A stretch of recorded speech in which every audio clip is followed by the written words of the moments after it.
What if jewels could speak? What tales would they tell of their crowned owners, of secret negotiations in palace halls, of tears of joy at weddings, and of the quiet sorrow of bygone eras? Today, we shall open a jewelry box whose story spans a century and a half and tell the story of pearls of the most delicate hues, the magnificent wedding parure of Queen Alexandra. In the history of 19th-century European monarchies, few could have imagined that two modest Danish princesses, Alexandra and Dagmar, would ascend to the thrones of the world's greatest empires, the British and the Russian. Their childhood in Copenhagen was devoid of any luxury. The sisters lived in the Yellow Palace, but their room was situated in a draughty attic. Their father, Prince Christian, the future King of Denmark, possessed a title but not a fortune. The family lived on his modest military salary, and from a young age the princesses were accustomed to chores. They made their own beds, cleaned their room, and helped set the table. Personal jewels, the sparkle of diamonds, and the silken luster of pearls were entirely out of the question. Their only treasures were their close family bond and the upbringing provided by their wise mother, Queen Louise. Perhaps it was this early austerity that ignited within the sisters the all-consuming passion for the art of jewelry that would become their hallmark in the years to come. Thanks to the incredible efforts and diplomatic talent of their mother, both princesses were matched with the most eligible bachelors in Europe. Alexandra became the fiancée of the heir to the British throne, while Dagmar, who took the name Maria Feodorovna upon her conversion to Orthodoxy, became engaged to the heir of the Russian throne.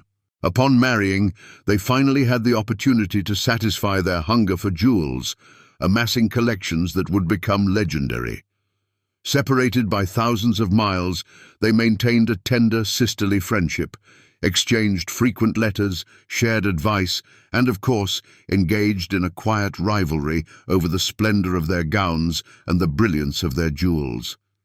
And the story we tell today begins with the one who first stepped forward to meet her great destiny. If you haven't already, please subscribe to our channel. There are many more fascinating videos to come. Now, let us continue.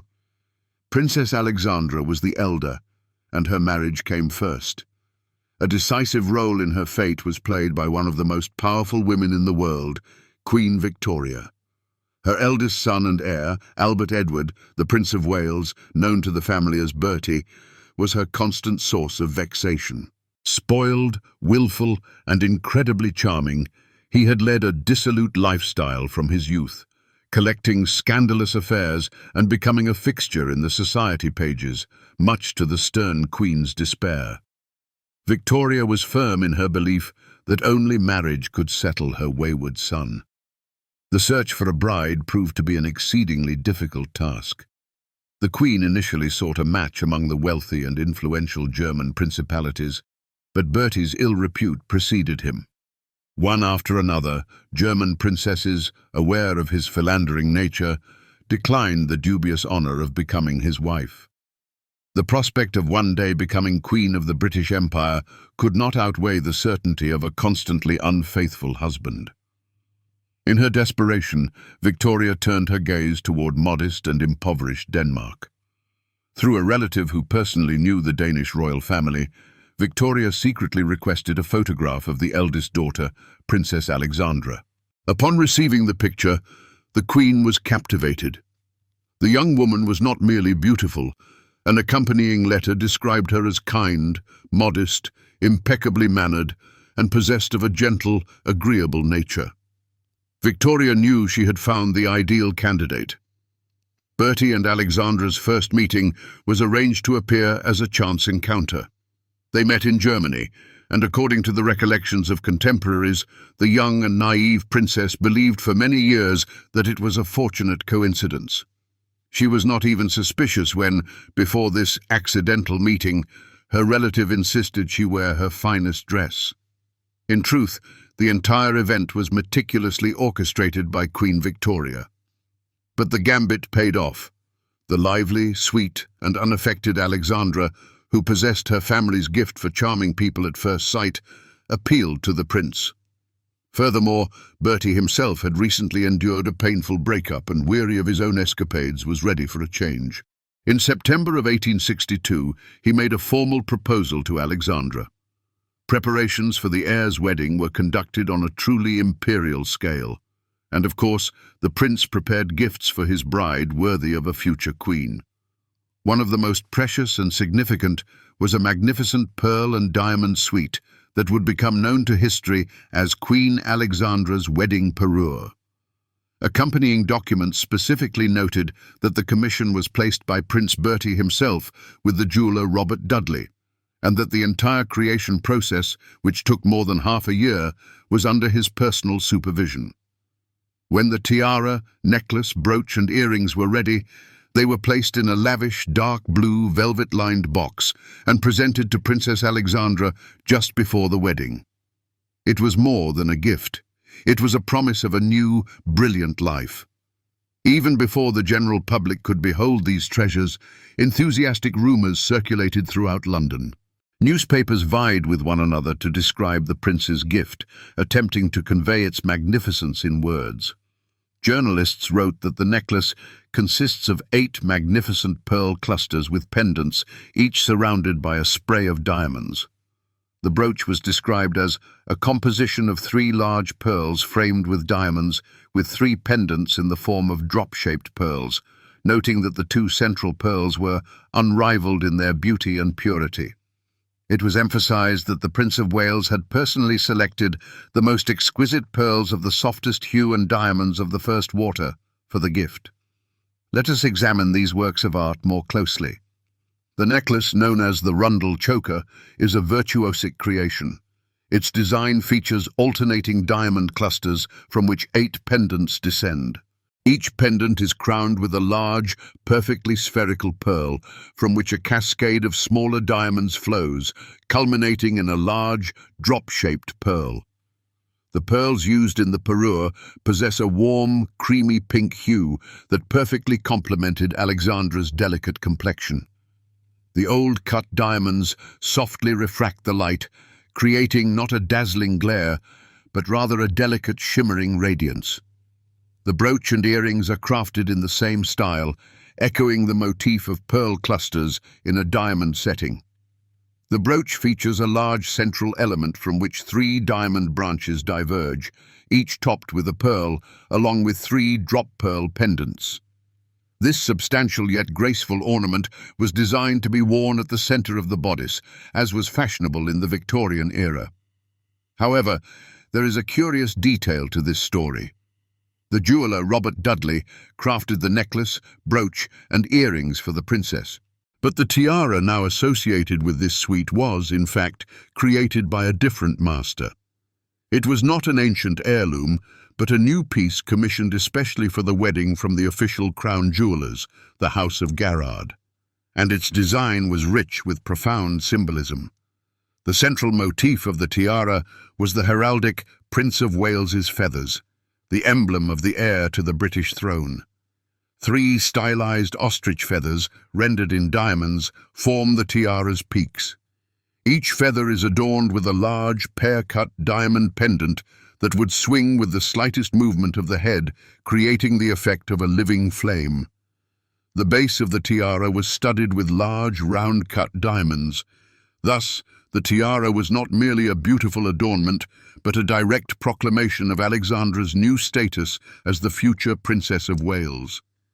With such a magnificent set of jewels at her disposal, one might have expected the young princess to appear in all its splendor at her wedding.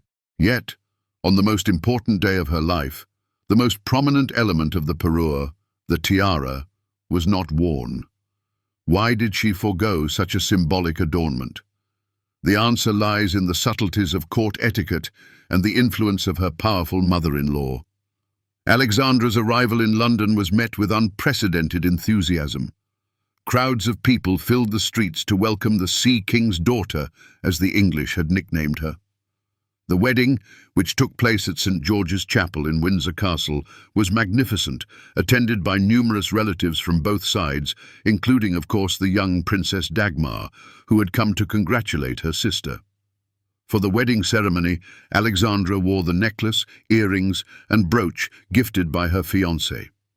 But her head was crowned not with the diamond brilliance of a tiara, but with a delicate wreath of orange blossoms and myrtle sprigs. In doing so, she precisely echoed the bridal look of Queen Victoria herself. 22 years prior, Victoria's fiancé, Prince Albert, had also given her a magnificent sapphire and diamond tiara and brooch. But for her own wedding, the young Victoria wore only the brooch, complementing it with a wreath of orange blossoms, which, in her opinion, better accentuated her youth and innocence. Alexandra, showing tact and respect, followed the Queen's example, paying homage to tradition and demonstrating her modesty. The tiara, meanwhile, awaited its moment. Alexandra and Edward's marriage, despite all fears, proved to be surprisingly strong. Yes, the prince never fully relinquished his romantic dalliances, but Alexandra, possessing wisdom and tact, regarded them with a philosophical air. She won the sincere affection of both the British people and the court. Much like her sister, Maria Feodorovna in Russia, Alexandra became a style icon and an object of universal adoration in England. She wore her wedding parure very often, first as the Princess of Wales, and then, after Edward VII's succession to the throne in 1901, as Queen Consort. The necklace and brooch adorned her at countless official receptions, state visits, and balls. She also wore the Garrard tiara regularly, often pairing it with other pearl jewels from her ever-expanding collection. Alexandra popularized high choker necklaces, which she was rumored to wear to conceal a small scar on her neck from childhood. And the wedding necklace was perfectly suited for creating these layered, opulent looks. These jewels became an integral part of her royal image, a symbol of her status, her elegance, and her unbreakable bond with the British crown. But the story of great jewels never ends with their first owner.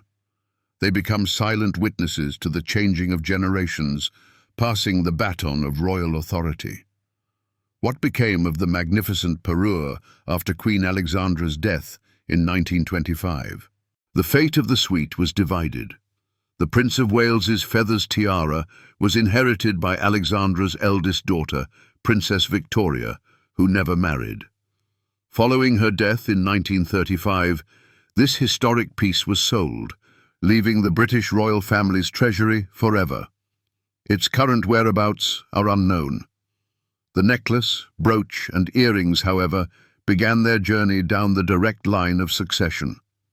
They were passed to Alexandra's daughter-in-law, Queen Mary of Teck, the wife of King George V. Queen Mary was perhaps the greatest connoisseur and collector of jewels in the history of the British monarchy.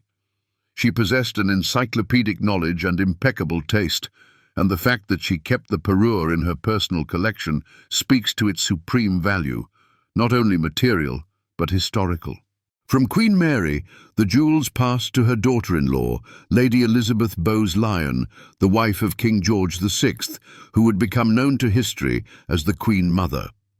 She delighted in wearing both the necklace and especially the brooch, which perfectly complemented her soft, feminine style. And so, the next chapter in the life of these treasures began. The Queen Mother passed them to her elder daughter, Queen Elizabeth II. And though Elizabeth II possessed the largest jewelry collection in the world, she held a special affection for this parure. It is known that the Queen was very fond of her great-grandmother Alexandra's pearl brooch. She often chose it for important daytime events, valuing its elegance, historical significance, and, undoubtedly, the family continuity it symbolized. The necklace, however, with its somewhat old-fashioned design, was worn less frequently by the Queen. It was waiting for its moment to shine on a new generation, and that moment has arrived. Today, we often see Queen Alexandra's magnificent pearl necklace on the wife of the current Prince of Wales, Catherine, Princess of Wales. She first wore it to a state banquet in 2017, and later chose it for the funerals of Prince Philip and Queen Elizabeth II, thereby underscoring the deep connection across time and the continuity of tradition. Catherine wears the necklace without the accompanying brooch and earrings, allowing it to take center stage and incorporating it into a more modern, streamlined royal style. In her hands, the antique jewel has found new life, proving that true beauty and elegance are timeless. Thus, the pearls gifted more than 160 years ago by a prince in love to his young bride continue their service to the crown. They have seen the reigns of 5 monarchs, witnessed 2 world wars, and beheld the rise and fall of empires. They remember the touch of Queen Alexandra's hands, the discerning gaze of Queen Mary, the kind smile of the Queen Mother, and the composed majesty of Elizabeth II. Today, they adorn the neck of a future queen, linking the past, present, and future of the British monarchy with an invisible yet unbreakable thread. These jewels are not merely metal and stone. They are living history, frozen in pearl and diamond. Every jewel holds its own secret. But what do they truly signify? Are they merely symbols of power and wealth, or something more, time capsules preserving the emotions, hopes, and destinies of those who wore them? What stories will these pearls tell 100 years from now? Thank you for watching. If you enjoyed this story, please give it a like, subscribe to our channel, and leave a comment. What famous jewel would you like to see featured in our next episode?